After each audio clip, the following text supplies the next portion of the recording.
Good morning again, guys. Told you I had a second one coming. So, all right, this is the continuation on what to do. Anybody remember these or know what these are? Look like jars of dirt, right? You got those, got these. If you remember back in the fall, and I've talked about this numerous times, I did the video on how to make your own fertilizer. Well, hence here what you have. Here's homemade bone meal. And here's homemade something along the lines, a 10, 10, 10, a triple 13, whatever it would be. Okay. This is basically ground up chicken bones, turkey bones, a little bit of beef bones, whatever it is. Told you how to do that. This is coffee grounds, eggshells, banana peels, shrimp shells, and a little bit in the way of potato peels, all dried up and ground out. This is a slow release fertilizer. And now here it is about 3 weeks before my first plants, my peas and onions, go in. It's time to get the slow release stuff put in the ground. So let me go outside, show you where I'm doing this, how I'm doing this, and why I'm doing this, and where this goes and where this goes. So let's go outside. I'll see you there. All right, so I am now outside. The sun has kind of come up.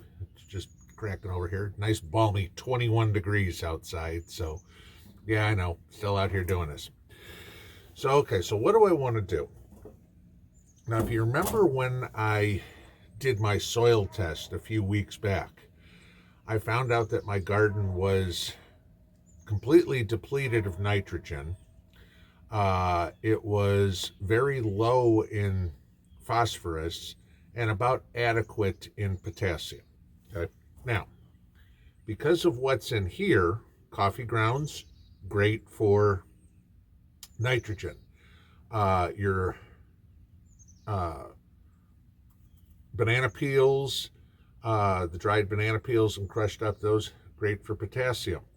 As for phosphorus, I've got things like shrimp shells and stuff like that in there. That's all good. And then, of course, we'll be adding wood ash. So covering things like that. But different plants need different things. Now, I'm out here by my 40 by 24 garden. And I'm going to have 5 different things in here. On either end, I'm going to have red potatoes on one side, white potatoes on the other side. Straight down the middle, I'm going to have my corn. And in between the potatoes and corn on one side, I'm going to have beans. And in between potatoes and corn on the other side, I'm going to have peas. Now, the peas and the beans are strong nitrogen fixers. They'll take nitrogen out of the air and bring it down into the soil. So because my potatoes and my corn are heavy nitrogen feeders, that's why I staggered them apart, that the potatoes and the corn can actually benefit from the peas and the beans from creating nitrogen in the soil. All right, so that helps. So I still need, because I was completely depleted in nitrogen, to add a lot to it. But different things are going to go in different areas of the garden. Okay, so I'm going to take all my coffee ground eggshell mixture, yada da da da, in basically 2 half-gallon jars here. I'm dumping them in a 5-gallon bucket. And if it'll come out, there we go. Okay. There's that. Now, because I am extremely depleted in nitrogen, I am also going to add a couple of 5-gallon jars, or 5-gallon jars, a couple of half-gallon jars of blood meal to this. And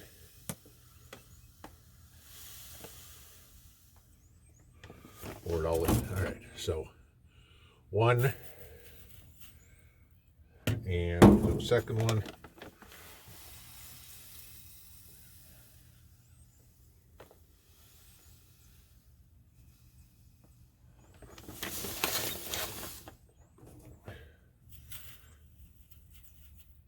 Okay, so now what I have in my bucket here is about half a bucket of a very rich homemade fertilizer. Now, I know what everybody's going to ask me is, well, you've got eggshells in there, and didn't you say that eggshells were good for things like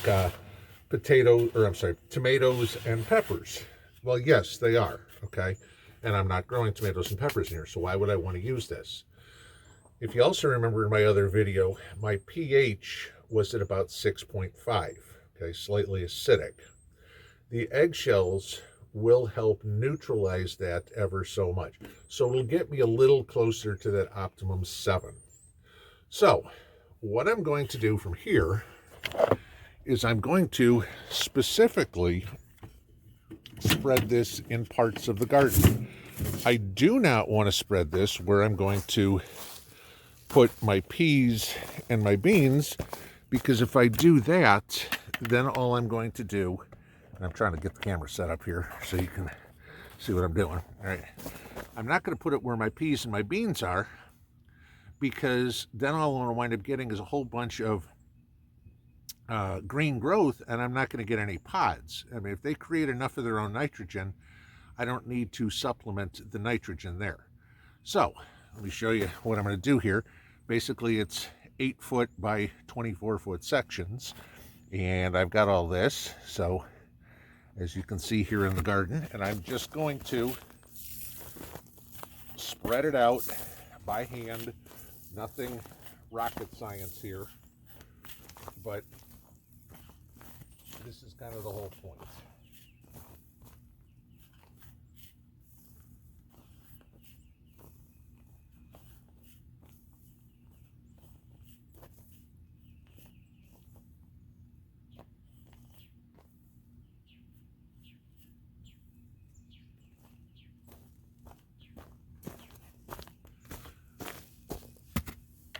All right, and back there. So I did this. This is where the potatoes are going to go.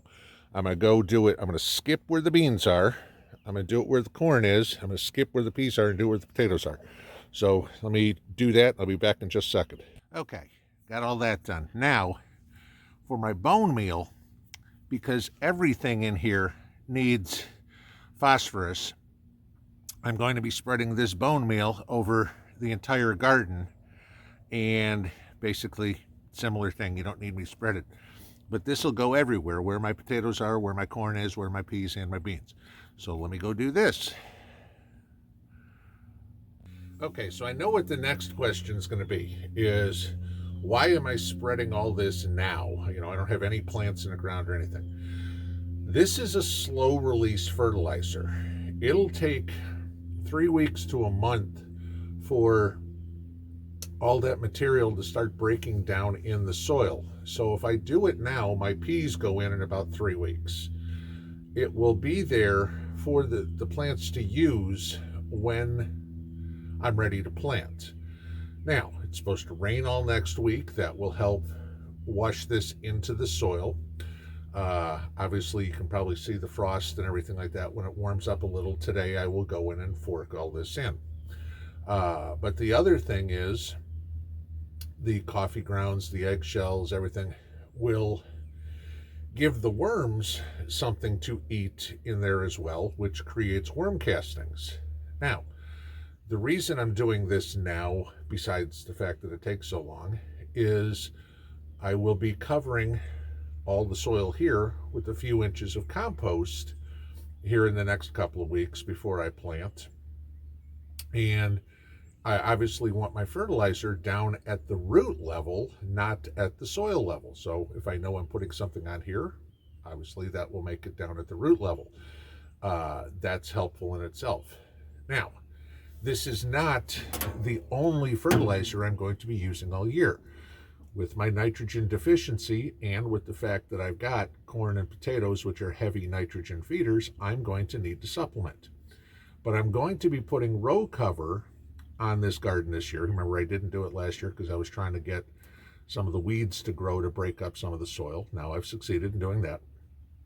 So now when I put the row cover down, a granular fertilizer like this will not go through the row cover. So the only thing I'm going to be able to use for the rest of the year will be liquid fertilizer, i.e. my urine mix, that will go through the ground cover no problem. So this will be below as a slow release fertilizer, and the liquid fertilizer will be able to permeate the ground cover, and therefore I can continue to fertilize. So, yeah, I know it's 21 degrees, but there's still plenty to do in the garden. Have a good day. Pinball out.